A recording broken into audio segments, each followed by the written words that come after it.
Derek Hartwell stared at the marriage certificate in his trembling hands, the Vegas Chapel logo still visible in the corner. His wife's signature was right there in black ink, next to someone named Elliot Torres. The date was 3 weeks ago, the night she claimed she was finding herself with her sister. The paper felt heavier than the steel beams he'd lifted for 15 years. "Son of a witch," he whispered, setting it down on their kitchen table. The same table where Layla had served him breakfast that morning, kissing his forehead like nothing had changed. Like she hadn't committed bigamy in a drunken stupor while he was home, fixing their leaky roof. Derek had always been the steady one. The provider. The man who came home covered in concrete dust and never complained about overtime. He'd built half the subdivisions in Phoenix, literally laying the foundation for other people's dreams, while his own crumbled in his calloused hands. The front door slammed. Layla's voice echoed from the entryway, high-pitched and animated. She was on the phone again, probably with that life coach who'd been filling her head with poison about authentic living and breaking free from limiting beliefs. "Girl, you should have seen the way he looked at me," Layla was saying. "Like I was some kind of goddess or something. I felt so alive, Brienne, for the first time in years." Derek's jaw clenched.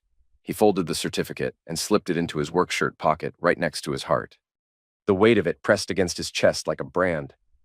3 hours earlier, he'd been a loyal husband. Now he was something else entirely. The transformation had started when Carson, his brother-in-law, had pulled him aside at the job site. Carson worked in hotel management and had connections throughout Vegas. What he'd discovered made Derek's blood run cold. "I didn't want to be the one to tell you," Carson had said, handing him a manila envelope. "But my buddy at the Flamingo sent me this, security footage from the chapel, time-stamped." Derek had watched the grainy video on Carson's phone. His wife of 12 years, drunk out of her mind, giggling as she signed legal documents. The bartender next to her looked equally wasted, but coherent enough to know what he was doing. "There's more," Carson had continued. "The rubber box I found in her luggage. It wasn't just used, it was from that hotel." Same night. Now Derek stood in his kitchen, listening to his wife laugh about her spiritual awakening with a woman who charged desperate housewives $200 an hour to destroy their marriages. His phone buzzed. A text from Carson.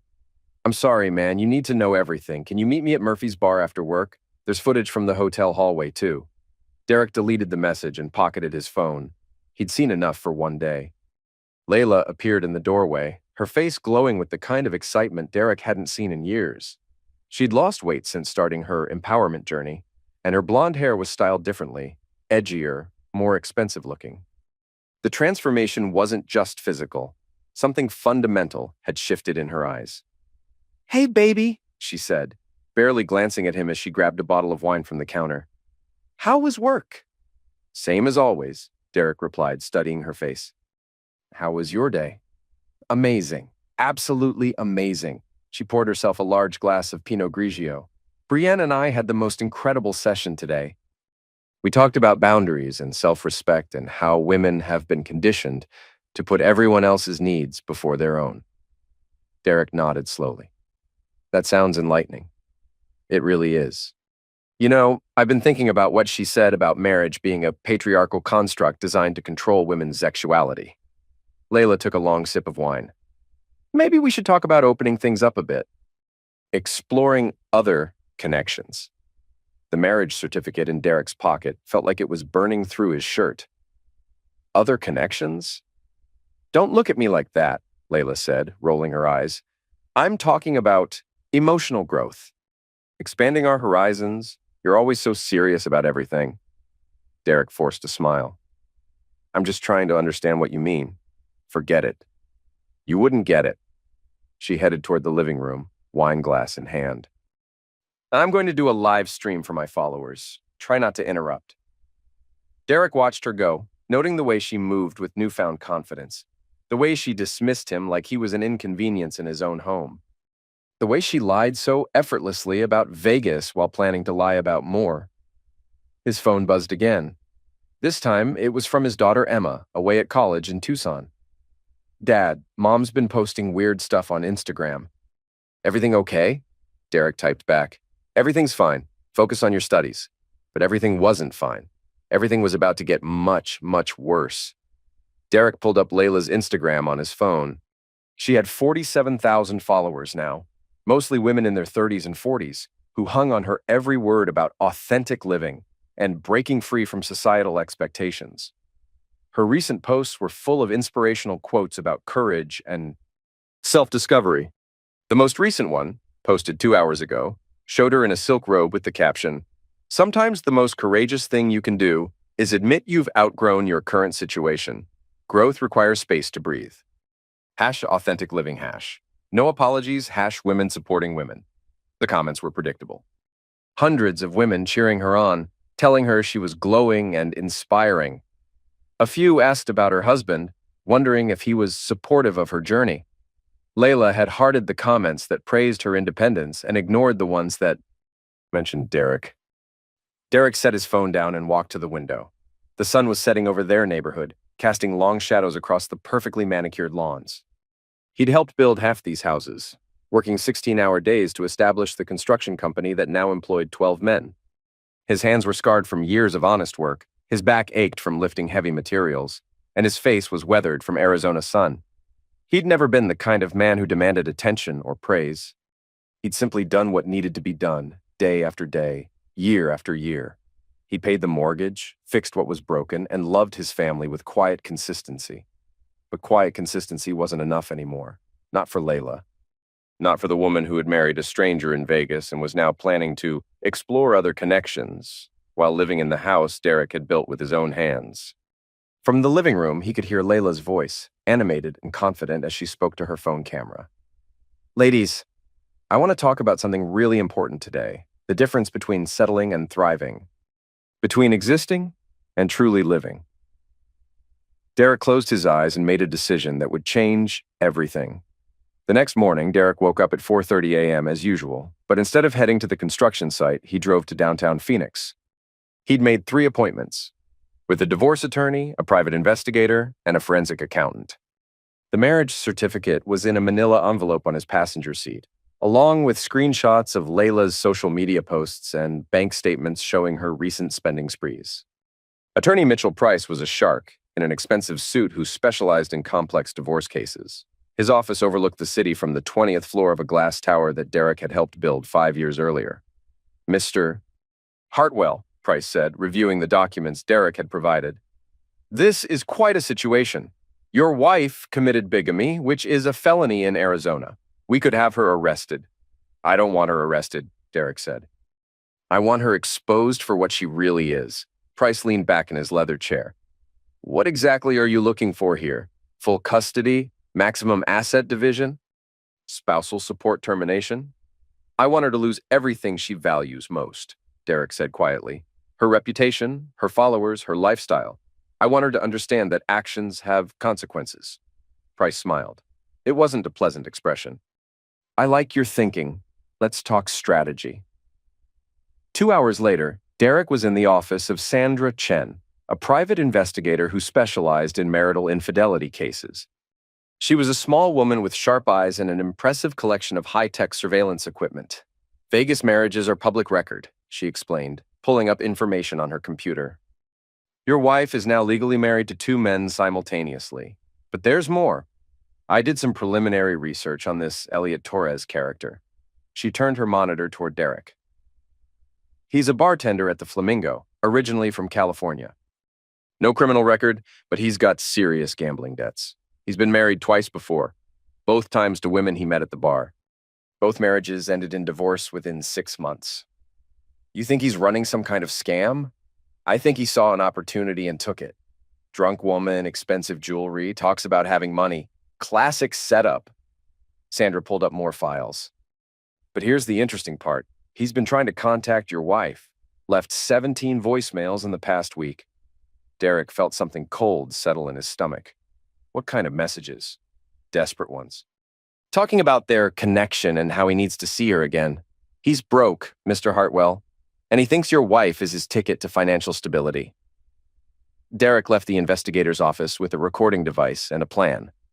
The forensic accountant had been the final piece of the puzzle, helping him understand exactly how to protect his assets while exposing Layla's financial irresponsibility.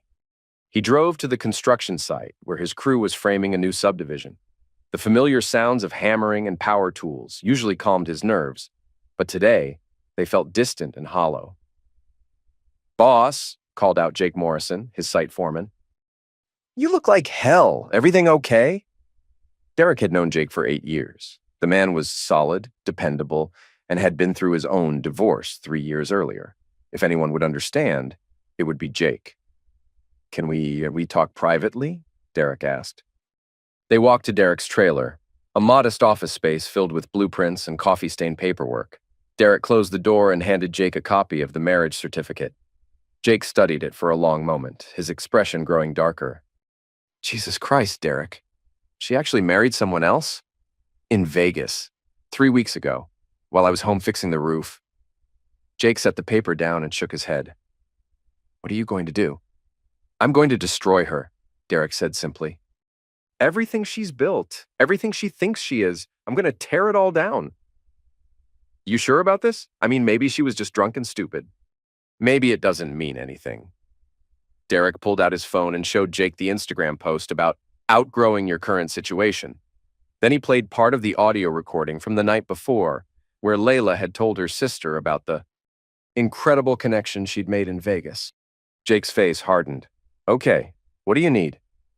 "I need you to run the crew for a few days. I've got some business to take care of." "Whatever you need, boss. This is messed up." Derek spent the rest of the day making preparations. He opened a separate bank account and transferred half their savings, his legal right as a joint account holder. He changed the locks on his tool shed and garage, securing the expensive equipment that represented years of investment. He installed security cameras around the property and set up automatic cloud backups. Most importantly, he called his daughter Emma. "Dad, why are you calling in the middle of the day?" "I need to talk to you about something important," Derek said. "Are you somewhere you can speak privately?" "I'm in my dorm room. What's wrong?" Derek took a deep breath. "Your mother and I are getting divorced." Silence. Then, "What?" "Dad, what are you talking about?" "She's been having an affair." "Actually, more than that.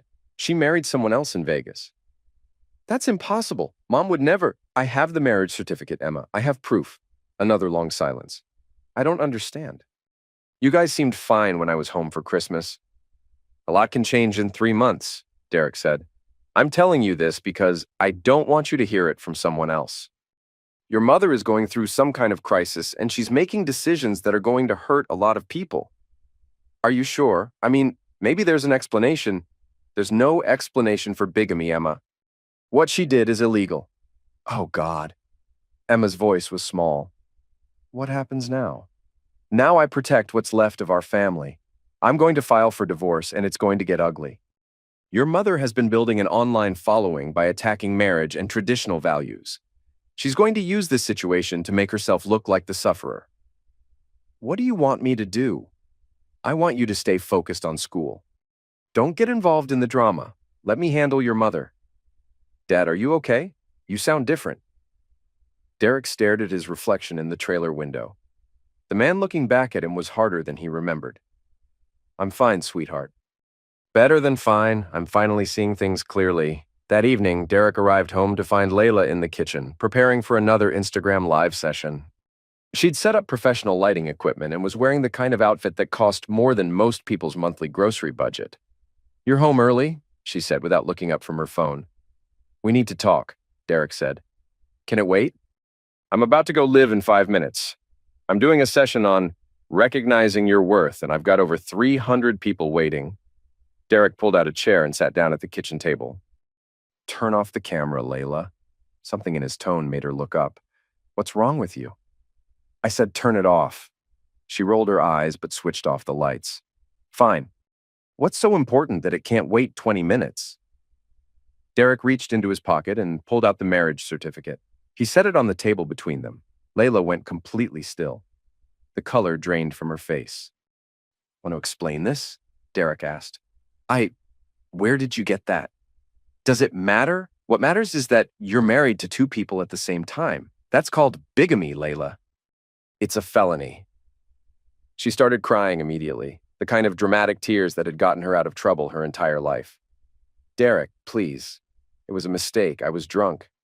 I didn't know what I was doing. You knew enough to hide it from me for 3 weeks. I was going to tell you. I was just waiting for the right time. When would that have been? When you filed for divorce? When you moved in with him? When exactly were you planning to mention your Vegas wedding? Layla's tears stopped abruptly. How much do you know? I know about Elliot Torres. I know about the hotel room. I know about the 17 voicemails he's left trying to reach you. Derek's voice was steady, controlled. I know about your plans to explore other connections while I pay for your lifestyle. You've been spying on me? I've been protecting myself, something I should have started doing a long time ago. Layla stood up, pacing around the kitchen. Look, I made a mistake, a huge mistake. But we can fix this. We can get the Vegas thing annulled. We can go to counseling. No, Derek said simply. We can't. What do you mean we can't? I'm your wife. Actually, you're Elliot's wife. Legally speaking, you and I are just two people who've been living together illegally for 3 weeks. The reality of the situation hit her like a physical blow. She sat down heavily in her chair, staring at the certificate. This is insane. People don't actually enforce bigamy laws. They do when the wronged party presses charges, Derek said, which I'm considering. You wouldn't.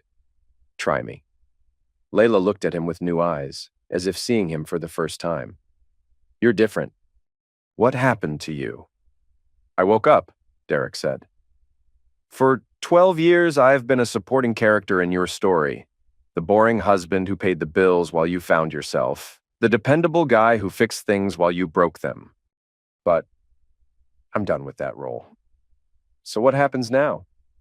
Now you're going to experience consequences. Real ones, starting with the fact that I've emptied our joint savings account and put it in my name only. You can't do that. I can. And I did. 50% of our assets belong to me. The other 50% belongs to the woman I married 12 years ago. Since that woman committed bigamy, I'm not sure she has any legal right to anything. Layla's face went white. You're being vindictive. I'm being smart. For the first time in years, I'm thinking about what's best for me instead of what's best for you. What about Emma? What about our family? Emma is in college. She's an adult. As for our family, you destroyed that when you married someone else. Layla was quiet for a long moment. When she spoke again, her voice was different, harder. You know what? Maybe this is for the best. Maybe I have outgrown this marriage. Maybe I do deserve better than someone who can't appreciate my growth. There it is, Derek said. The real you. The one who's been hiding behind all that empowerment BS. It's not BS. I've been discovering who I really am. You're discovering who you really are. You're a woman who commits infidelity and bigamy and then blames her husband for being controlling when he objects. I'm a woman who refuses to be diminished by a man who's intimidated by her success.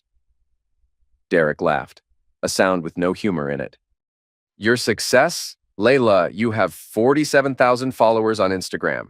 You sell them overpriced courses about self-empowerment while living off your husband's construction business. That's not success. That's performance art. Screw you, Derek. I'm building something real, something that matters. You're building a fantasy, and now reality is going to come crashing down. Derek stood up and walked toward the door. I'm filing for divorce tomorrow. I'm also filing a motion to have you evicted from this house, since legally you're not my wife anymore.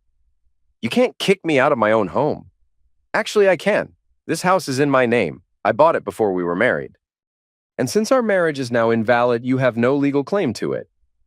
I'll fight you. I'll get a lawyer. You'll what? Pay for a lawyer with money you don't have? Contest a case where you're clearly guilty of a felony? Derek turned back to face her. Go ahead, fight me. See what happens. The next morning, Derek was at the courthouse when it opened. He filed for divorce, citing irreconcilable differences and bigamy. He also filed a restraining order requiring Layla to stay away from his business and personal property. The local news picked up the story by noon. Phoenix woman charged with bigamy after Vegas wedding ran on 3 different channels. Layla's Instagram followers discovered the story and began commenting on her posts. Is this true?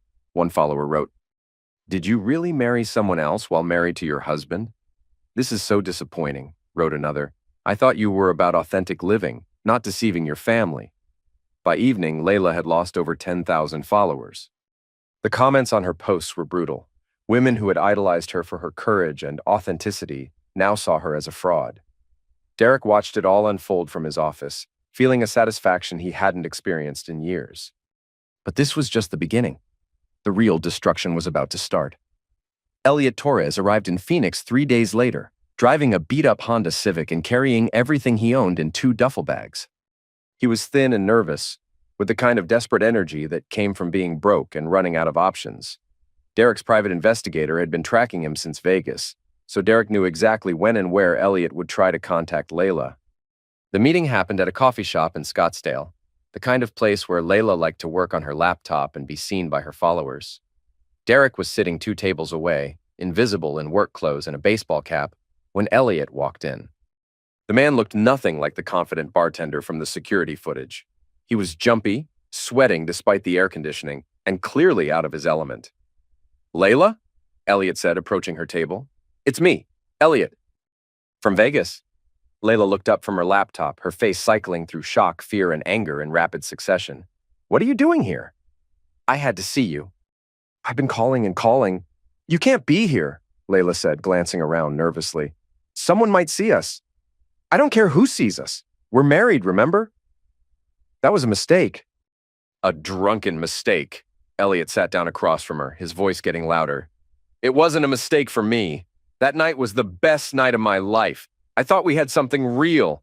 "Keep your voice down," Layla hissed. "Look, I'm sorry if you got the wrong idea. But what happened in Vegas was just a moment of weakness." "A moment of weakness? You told me you loved me. You said you were going to leave your husband and start a new life." Derek leaned forward, making sure his phone was recording every word. "I was drunk," Layla said. "I wasn't thinking clearly. But the connection we had, there was no connection?" "You were a bartender. I was a customer, that's all." Elliot's face crumpled. "That's not true. You said I was different. You said I understood you in a way your husband never did. I say a lot of things when I'm drunk." "So this is it? You're just going to pretend I don't exist. I'm going to get our marriage annulled, and we're both going to move on with our lives." "What if I don't want to move on? What if I want to fight for what we have?" Layla's patience snapped. "We don't have anything.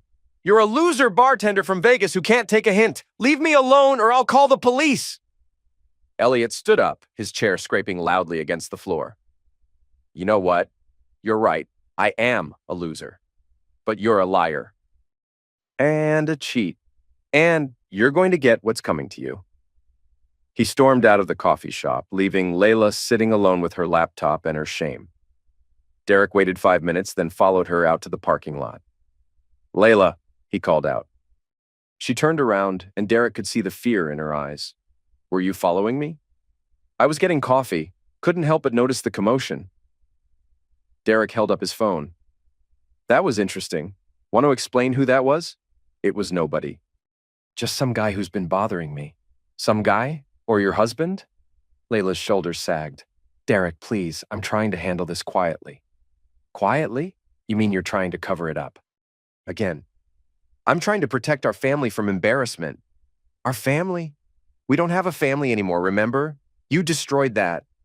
"Stop saying that. I made a mistake, but we can fix this."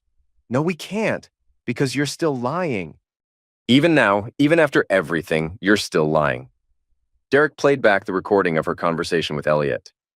Her voice was clear and cruel. "You're a loser bartender from Vegas who can't take a hint." "You told him you loved him," Derek said. "You told him you were going to leave me and start a new life." "Which means everything you've been telling me about it being a drunken mistake is BS." Layla started crying again, but this time the tears looked real. "I was confused. I thought I wanted something different, but I was wrong." "You were wrong about what? About loving him? About leaving me? About wanting a different life?" "All of it. I was wrong about all of it." "No, you weren't. You were wrong about getting caught." Derek walked back to his truck, leaving Layla standing in the parking lot. But he wasn't done, not even close. That night, Derek uploaded the audio recording to a file-sharing site and sent anonymous links to 3 entertainment blogs that specialized in influencer drama. The story exploded across social media within hours. Empowerment coach caught calling secret husband a loser went viral on Twitter. The recording was shared thousands of times, with users commenting on Layla's cruelty and hypocrisy. "This is the woman teaching us about authentic living," one user wrote. "She's a fraud. The way she talked to that man was disgusting," wrote another. "No wonder her real husband is divorcing her." By morning, Layla had lost another 15,000 followers. The brands that sponsored her Instagram posts began pulling their contracts. The confidence coach who had been mentoring her issued a statement distancing herself from Layla's personal choices. Derek's phone rang at 6 a.m. It was Emma. "Dad, what's happening?" "Mom's crying and screaming and throwing things around the house. Where are you?" "I drove down from Tucson last night. I'm at Mom's apartment." Emma's voice was shaky. "Dad, she's not okay." "She's talking about eliminating herself." Derek felt a chill run down his spine. "Is she serious?" "I don't know. She's been drinking and she's not making sense. She keeps saying you've ruined her life and that everyone hates her now." "I'm coming over." "No," she said, "if she sees you, she'll call the police and say you're stalking her." Derek closed his eyes. Even in her breakdown, Layla was still manipulating the situation. "Emma, I need you to listen to me carefully. Your mother is not going to hurt herself. She's too narcissistic for that. But she is going to try to use this situation to make me look like the bad guy." "How can you say that? She's falling apart." "She's falling apart because she's finally facing consequences for her actions." "That's not the same thing as being suicidal. You're being cold, Dad. Really cold." "I'm being realistic. Your mother has been lying to both of us for months. She married another man and hid it from her family. She's been planning to leave me while living in my house and spending my money. Now that she's been exposed, she's playing the sufferer." "But what if you're wrong?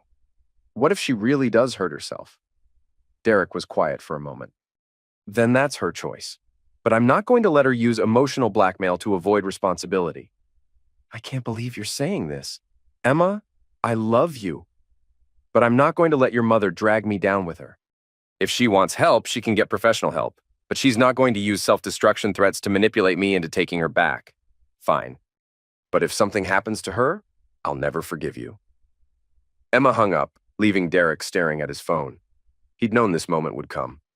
Layla would eventually turn their daughter against him, painting herself as the sufferer and him as the villain. But Derek had been preparing for this too. He drove to Emma's college in Tucson, arriving at her dorm room that evening with a box of documents. Bank statements, credit card bills, phone records, and social media screenshots. Everything he'd been collecting for weeks.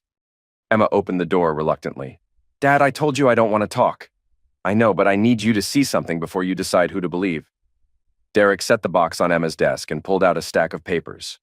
"These are the credit card statements from these last 6 months. Look at the charges."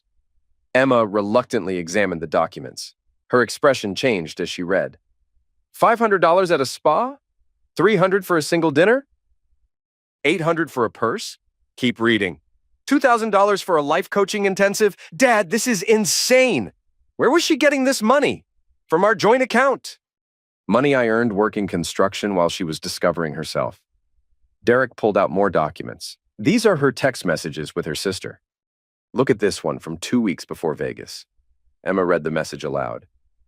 "I'm so tired of pretending to be happy. Derek is a good man, but he's boring. I need excitement. I need passion. I need someone who sees me as more than just a wife and mother." "And this one," Derek said, showing her another message. "From the night she came back from Vegas." Emma's voice was smaller now. "I did something crazy in Vegas. Something that could change everything. But I feel alive for the first time in years.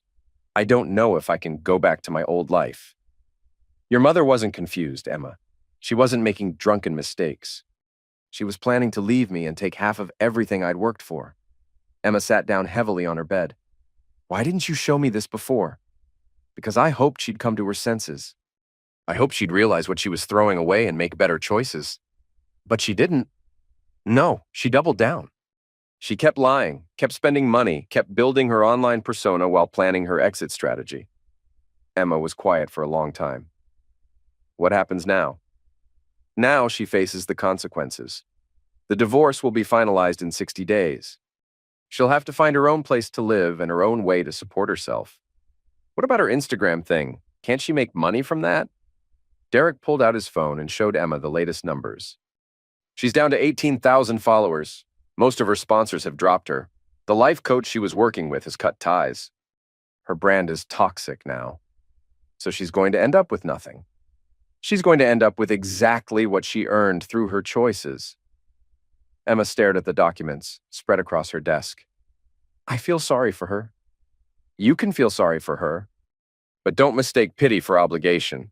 Your mother is an adult who made adult decisions. She doesn't get to escape the consequences just because they're unpleasant. Are you happy about this? About destroying her life? Derek considered the question seriously. I'm not happy about it, but I'm not sorry about it either. For 12 years, I put her needs before my own. I sacrificed and compromised and bent over backward to make her happy. And in return, she betrayed me in the most fundamental way possible. So this is revenge? This is justice. There's a difference. Emma walked Derek to his truck, her arms wrapped around herself despite the warm evening. Dad, are you going to be okay? I'm going to be fine, better than fine. For the first time in years, I'm free to make decisions based on what's best for me. What about us? What about our relationship? Derek hugged his daughter tightly. That's up to you. I love you no matter what. But I'm not going to pretend your mother is a sufferer just to keep the peace. I understand. I think. You will.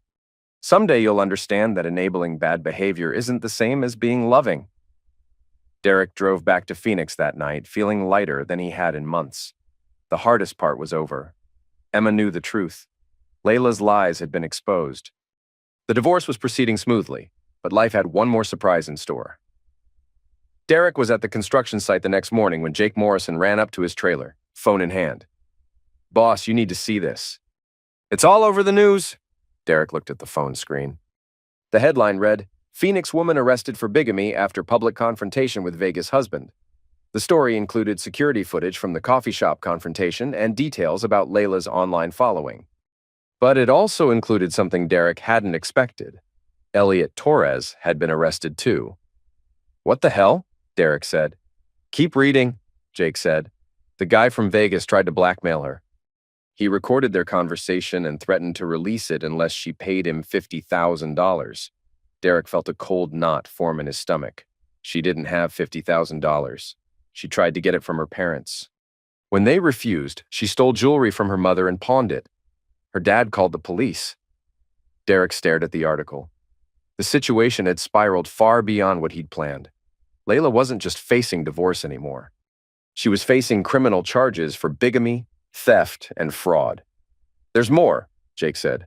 She's claiming you set the whole thing up, that you're the one who told the Vegas guy where to find her.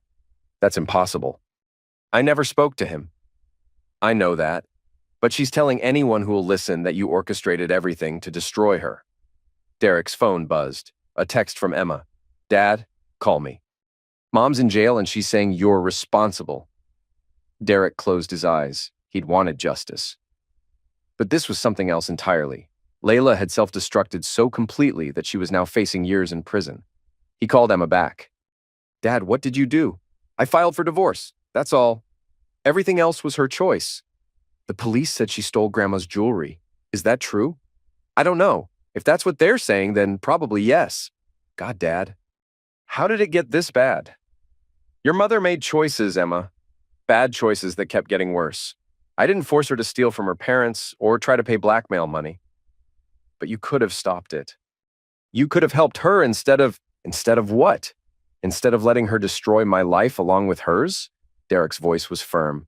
Emma, I spent 12 years trying to help your mother. I gave her everything I had. In return, she betrayed me and planned to take half of everything I'd built. At some point, you have to protect yourself. She's saying you planned all of this, that you knew the Vegas guy would try to blackmail her. That's ridiculous. I never spoke to him. I never told him where to find her. I never even knew he existed until after I found the marriage certificate. Emma was quiet for a moment. The police want to talk to you. Fine, I'll talk to them. I've got nothing to hide. Derek hung up and drove straight to the police station. Detective Sarah Martinez was a serious woman in her 40s who specialized in fraud cases.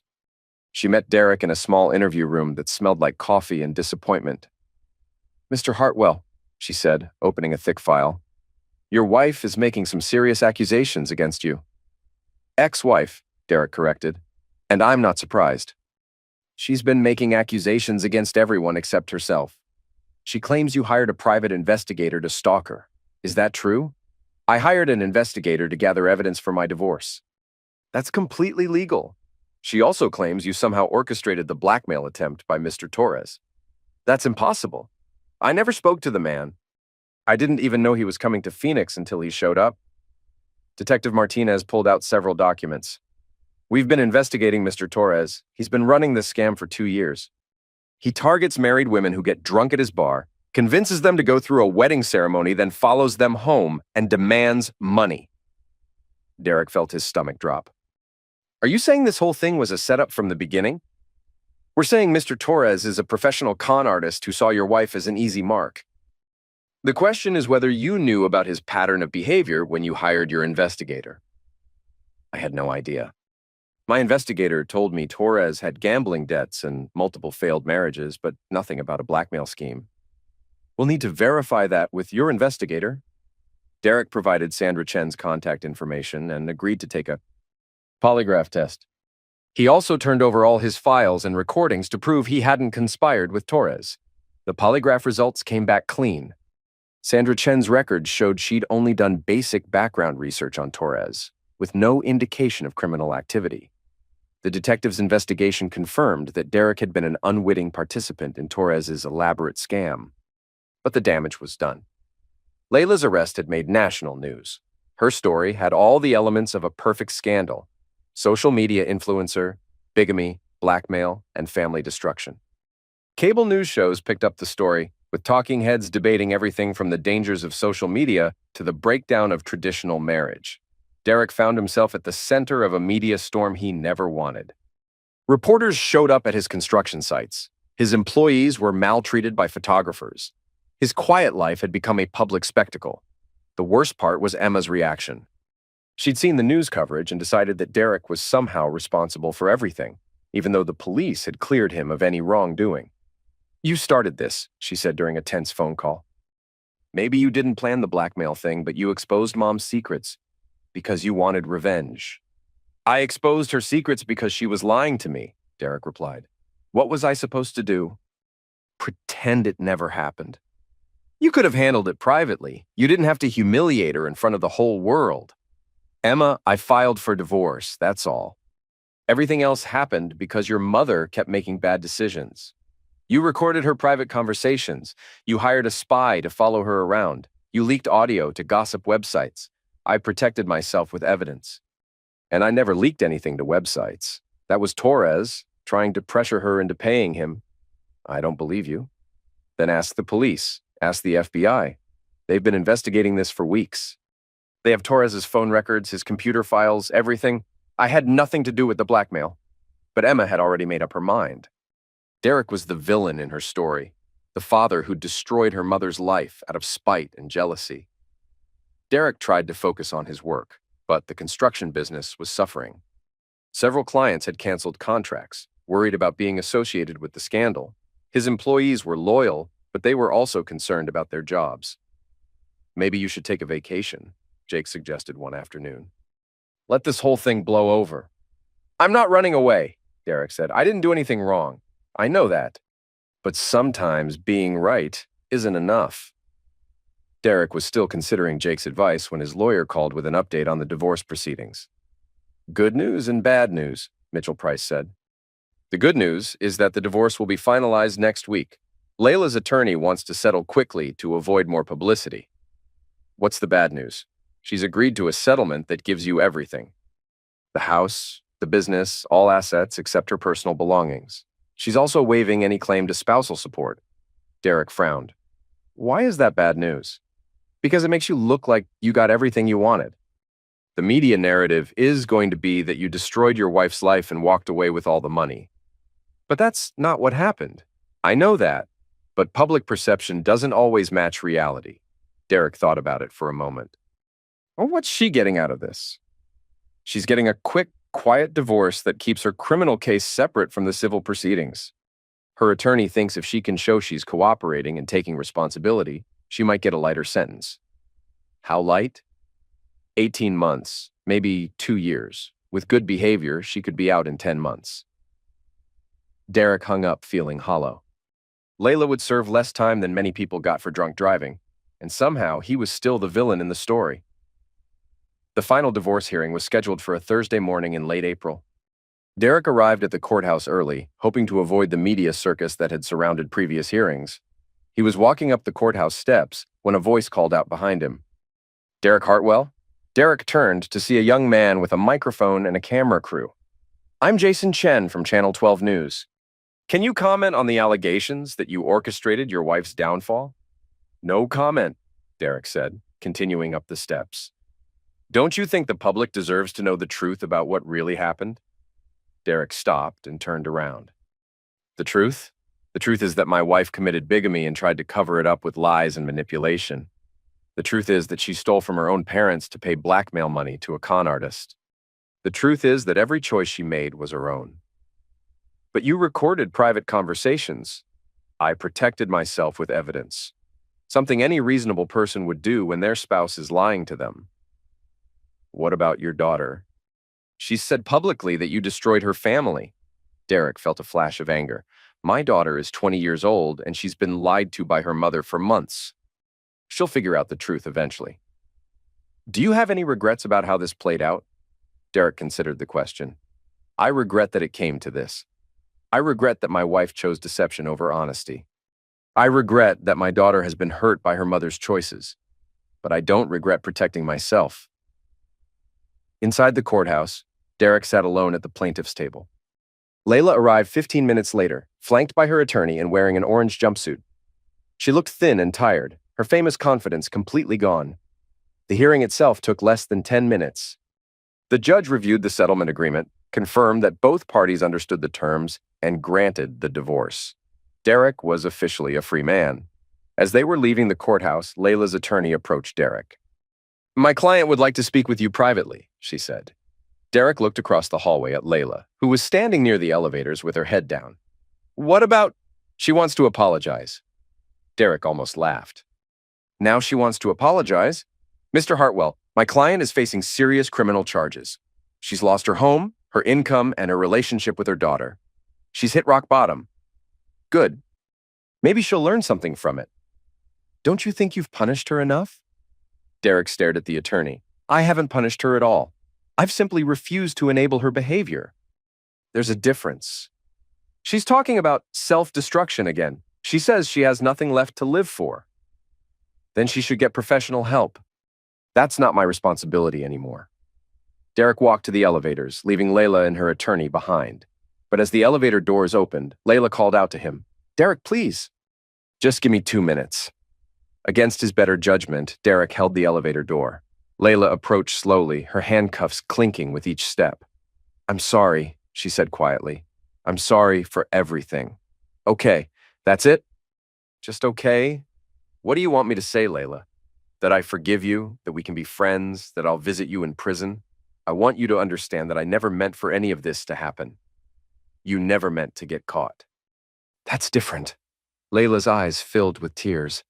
"I was lost. I was confused. I thought I wanted something different, but I was wrong." "You were wrong about getting away with it. Don't you have any compassion left? Any love for the woman you married?" Derek looked at her for a long moment. "The woman I married died in Vegas. You're someone else now, someone I don't recognize." "That's not true. I'm still me. I'm still the mother of your child." "Emma made her choice. She chose to believe your lies over my evidence. That's on both of you." The elevator doors started to close. Derek made no move to stop them. "Derek, please," Layla called out. "I need help. I need—" The doors closed, cutting off her voice. Derek drove home to his empty house, feeling nothing. No satisfaction, no regret, no anger, just a profound sense of completion. The next morning, Derek was having coffee on his back porch when his phone rang. It was Emma. "Dad, I saw the news coverage of the hearing. I saw what Mom looked like." "Okay." "She looked horrible. Broken. She is broken." She broke herself. I keep thinking about what you said, about choices and consequences. Derek waited. I found some of Mom's old journals when I was cleaning out her apartment. She wrote about planning to leave you months before Vegas. She wrote about researching divorce lawyers and figuring out how to hide money. I'm sorry you had to see that. No, you're not. You wanted me to know the truth. I wanted you to make informed decisions instead of emotional ones. Emma was quiet for a moment. I think I understand now. What you did. Why you did it. Do you? You didn't destroy Mom's life. You just stopped protecting her from herself. That's exactly right. I'm sorry I blamed you. I'm sorry I said those things. You were hurting. You wanted someone to blame. Are we okay? You and me? Derek smiled for the first time in weeks. We're okay. Can I come see you this weekend? I want to hear your side of everything. The real story. I'd like that. After Emma hung up, Derek sat on his porch for a long time watching the sun rise over the desert. His phone buzzed with notifications. More news stories, more social media posts, more people weighing in on his personal business. He turned off the phone and went inside. 3 months later, Derek was back to working full-time at the construction company. The media attention had died down, and most of his clients had returned. Jake Morrison had been promoted to partner, and they'd hired 6 new employees. Derek's personal life was quieter but more peaceful. He'd started dating a teacher named Rebecca who had no interest in social media or drama. They took things slowly, both understanding the value of building something real rather than chasing excitement. Emma visited regularly, and their relationship was stronger than it had been in years. She'd graduated college with honors and landed a job at an engineering firm in Denver. She'd also started seeing a therapist to work through the trauma of her parents' divorce. Layla had been sentenced to 18 months in prison, but was released after 10 months for good behavior. She'd moved to California to live with her sister and was working as a waitress while trying to rebuild her life. Her Instagram account had been deleted, and she'd given up on the influencer dream entirely. Derek rarely thought about her anymore. One evening in late fall, Derek was leaving a hardware store when he saw a familiar face in the parking lot. It was Elliot Torres, loading boxes into a rental truck. Torres saw Derek and froze, clearly debating whether to run or fight. Derek walked over to him. Elliot. Derek, I wasn't expecting to see you here. Moving away? Yeah. Back to Vegas. My lawyer got me a plea deal. Probation instead of prison time. Derek nodded. Good for you. Torres looked confused. You're not angry? Why would I be angry? You did me a favor. I destroyed your marriage. My marriage was already destroyed. You just made it obvious. Torres stared at him. I don't understand. You're a con artist, Elliot. You prey on unhappy women who are looking for an escape. My wife was looking for an escape. If it hadn't been you, it would have been someone else. But she's in prison because of what I did. She's in prison because of what she did. You didn't force her to marry you. You didn't force her to lie about it. You didn't force her to steal from her parents. Torres was quiet for a moment. I heard you got everything in the divorce. I got what was mine to begin with. And you're okay with how it all turned out? Derek considered the question. I'm better than okay. I'm free. Torres finished loading his truck and climbed into the driver's seat. For what it's worth, I'm sorry. I know I messed up a lot of lives. You revealed who people really were. Sometimes that's necessary. Derek watched Torres drive away, then got in his own truck and headed home. Rebecca was cooking dinner, and they'd planned to watch a movie afterward. Simple pleasures, honest companionship, real connection. Everything Layla had been searching for was right there in front of her all along.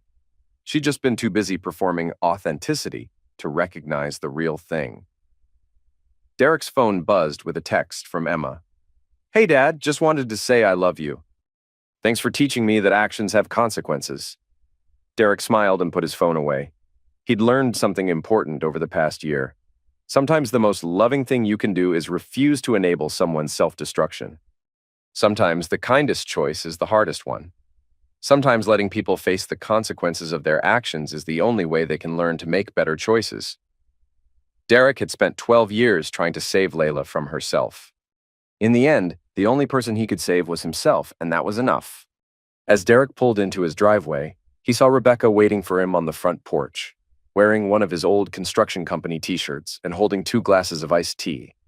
She waved and smiled, and Derek felt a warmth in his chest that he hadn't experienced in years. This was what real love looked like. Not the desperate passion Layla had craved, not the social media performance she'd mistaken for connection, but quiet consistency and mutual respect. Derek had built a new life the same way he'd built houses, with careful planning, honest materials, and attention to detail. It wasn't flashy or exciting, but it was solid. It would last. Behind him, his old life was nothing but rubble and bad memories. Ahead of him was everything he'd ever really wanted: peace, honesty, and someone who loved him for who he was rather than who she wanted him to become. Derek Hartwell had learned the hardest lesson of all. Sometimes you have to destroy everything to save what matters most, and sometimes the person you're really saving is yourself.